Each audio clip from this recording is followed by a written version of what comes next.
Friends, welcome back to your own channel. तो देखिए, जो चाइना से जो न्यू वायरस आए इसके चलते डेफिनेटली हमें मार्केट के अंदर गिरावट देखने को मिल रही है। लेकिन फार्मा स्टॉक के अंदर डेफिनेटली हमें यहाँ पे एक अच्छा खासा मोमेंटम देखने को मिल रहा है। अगर देखेंगे मार्केट के अंदर फार्मा स्टॉक ही है जो अभी टॉप गेनर के अंदर यहाँ पे हमें देखने को मिल रहे हैं। तो इसी तरह से हमने एक ऐसा स्टॉक जहाँ पे भी हमें सर्किट लगता हुआ दिखाई, स्टॉक के अंदर हमें बायोफिल केमिकल और फार्मास्यूटिकल स्टॉक की आज हम बात कर रहे हैं, जिसके प्राइस देखिए यहाँ पे बहुत कम है। तो इस स्टॉक को मैंने पिक करने की मेरी सबसे पहली वजह है, इस स्टॉक की प्राइस 100 रुपीज़ के अंदर है, जो मोस्टली रिटेलर को चाहिए होती है। इसके साथ स्टॉक के फंडामेंटल काफ़ी अच्छे हैं और स्टॉक एक अच्छे खासे लेवल के आसपास ट्रेड करता हुआ दिख रहा है, जहाँ पे रिस्क कम रहती है। और ये जो न्यूज़ है चाइना के न्यू वायरस की, तो इसके चलते डेफिनेटली स्टॉक के अंदर हमें मोमेंटम कंटिन्यू होता हुआ दिख सकता है, क्योंकि ये स्टॉक भी फार्मा से रिलेटेड है या फार्मा सेक्टर से बिलोंग करता है। तो कंपनी करती कहते हैं कि कंपनी बेसिक और chemical and drugs company manufacturing करती है। तो आइए इस स्टॉक के फंडामेंटल के ऊपर भी एक बार नज़र डाल लेते हैं और टेक्निकल के ऊपर भी एक बार नज़र डाल लेते हैं। कि मैंने कहा था कि स्टॉक की प्राइस यहाँ पे देख सकते हैं 58 रुपीज़ के आसपास चल रही है। जैसे मैंने कहा कि 100 रुपीज़ के अंदर ही स्टॉक यहाँ पे देखने को मिला है स्टॉक की प्राइस। और स्टॉक यहाँ पे हमें 4% के आसपास देखने को मिला है। स्टॉक सर्किट में भी चला गया था यहाँ पे। तो ये स्टॉक यहाँ पे हेल्थ केयर सेक्टर से बिलोंग करता है, एक स्मॉल कैप स्टॉक है।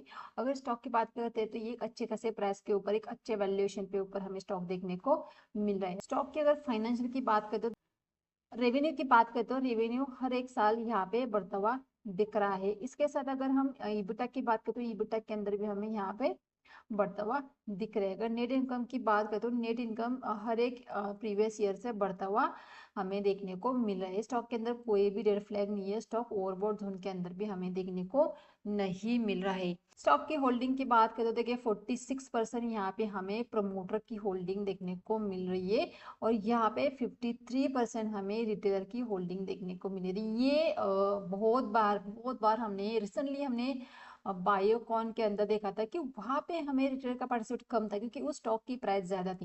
लेकिन ये स्टॉक की प्राइस 100 रुपीज के अंदर है, तो डेफिनेटली रिटेलर का पार्टिसिपेट बहुत ज्यादा हमें स्टॉक के अंदर देखने को मिल रहा है। तो देखिए स्टॉक को अभी भी पकड़ के रखा है। स्टॉक यहाँ पे अपने बॉटम के पर ट्रेड कर रहा है, फिर भी स्टॉक को अभी तक पकड़ के रखा है अच्छे खासे मोमेंटम के लिए। तो आइए टेक्निकल के ऊपर भी एक बार नजर डाल। यहाँ पे हमने वन डे का चार्ट लगा के रखा है, यहाँ पे हमने बायोफिल केमिकल का चार्ट लगा के रखा है। अगर यहाँ पे देखेंगे स्टॉक अपने बॉटम के आसपास ट्रेड करता हुआ नजर आ रहेगा। यहाँ से देखेंगे, यहाँ पे देखिए ये यहाँ पे बॉटम लगा, फिर ऊपर गया, फिर इसी लेवल के आसपास आया, फिर ऊपर गया, फिर इसी लेवल के आसपास आया, फिर बाउंस हुआ, फिर इसी लेवल के आसपास ट्रेड करता हुआ नजर आ रहा है। तो ये एक सपोर्ट जोन फिलहाल यहाँ पे देखने को मिला है। लेकिन जिस तरह से आज तेजी देखने को मिली थी, ये सपोर्ट यहाँ पे फिर से स्टॉक के अंदर बाउंस हमें होता हुआ दिख सकता है, फिर से स्टॉक अपने हाई तक जाता हुआ दिख सकता है। देखिए जिस तरह से ये न्यूज़ चल रही है वायरस की, जहाँ यहाँ पे इंडिया के अंदर भी हमें यहाँ पे पेशेंट्स देखने को मिले हैं, तो इसके चलते फार्मा सेक्टर के अंदर हमें डेफिनेटली तेजी देखने को मिल सकती है। इसका बेनिफिट इस स्टॉक को भी हो सकता है। ये स्टॉक भी हेल्थ केयर सेक्टर से बिलोंग करता है, तो ये स्टॉक के अंदर भी हमें तेजी देखने को मिल सकती है। तो ये स्टॉक यहाँ पे अगर देखेंगे तो 100 रुपीज़ के आसपास जाता हुआ दिख सकता है। इसके ऊपर 350 तक के भी टारगेट इस स्टॉक के अंदर हमें देखने को मिल सकते हैं। अगर स्टॉक को बाय करना है तो देखिए इस जोन के नीचे का एसएल आप लगा सकते हैं। अगर हम यहाँ पे देखेंगे अगर स्टॉक का एसएल कहाँ आ रहा है तो 55 रुपीज़ के आसपास यहाँ पे एसएल आ रहा है। तो यहाँ पे बहुत छोटा एसएल हमारे यहाँ पे लगता हुआ दिख रहा है। तो यहाँ पे एक स्मॉल एसएल के साथ डेफिनेटली स्टॉक के अंदर हम बाय कर सकते हैं, क्योंकि यहाँ पे हमारे रिस्क कम है। स्टॉक अपने बॉटम के आसपास ही ट्रेड करता हुआ नजर आ रहा है और यहाँ पे हमारा एसएल भी छोटा है। तो जहाँ पे रिस्क कम है तो वहाँ पे हम रिवॉर्ड ज्यादा यहाँ पे हमें देखने को मिल सकता है। तो बहुत अच्छी बेट रह सकती है। तो खुद भी स्टॉक को एनालिसिस करने की कोशिश कीजिए, आपको किस तरह से लगता है उसके फंडामेंटल रीड कीजिए, टेक्निकल को भी देखिए और अपनी खुद के रिस्क के ऊपर ही स्टॉक को बाय कीजिए। देखिए मैंने कहा कि स्टॉक यहाँ से 350 जाएगा, तो बस 350 ही फिगर आपके दिमाग में बैठी रहती है। और अभी इस स्टॉक की आप क्या 58 रुपीज़ की, मतलब बहुत कम प्राइस के आसपास, 100 रुपीज़ के आसपास ही स्टॉक ट्रेड करता हुआ नजर आए। तो इसकी क्या होता है, लोग बहुत ज्यादा क्वांटिटी में यहाँ पे स्टॉक को उठा लेते हैं और फिर क्या होता है यार, कुछ थोड़ा सा स्टॉक नीचे आता है तो आपके पोर्टफोलियो के अंदर बहुत बड़ा यहाँ पे लॉस देखने को मिलता है। तो इस लॉस को देखते फिर आपके अंदर मतलब पेशेंस नहीं होते कि स्टॉक होल्ड करने की।